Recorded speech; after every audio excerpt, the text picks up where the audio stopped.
పెరిగినట్టుగా ఇప్పుడున్న ముఖ్యమంత్రికి బేసిన్ల మీద బేసిక్స్ లేవని, అక్కలు ఉందా లేదా అని ఇకపోతే ఏమేం మాట్లాడి నిన్న నల్లమల్ల పులి అంటావు, నల్లమల్ల పులి కాదని ఇంకేదో విచిత్రమైన మాటలు చెప్పి, అంటే ఆయన ప్రెస్ మీట్లా కంటెంట్ కంటే ఎక్కువ ఆవేశము ముఖ్యమంత్రి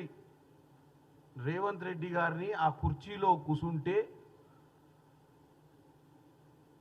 చూడలేని, ఎందుకంటే వీళ్ళంతా రేవంత్ రెడ్డి గారు ఒక్కసారి కూడా మంత్రి కాలే,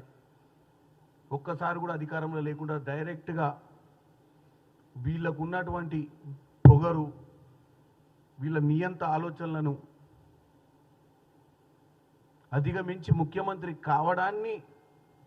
ఈ సంవత్సరంన్నరలో ఎన్నోసార్లు మనం హరీష్ రావు గారు ప్రెస్ మీట్లు పెట్టంగా చూసినాం. కానీ నిన్న ప్రెస్ మీట్ల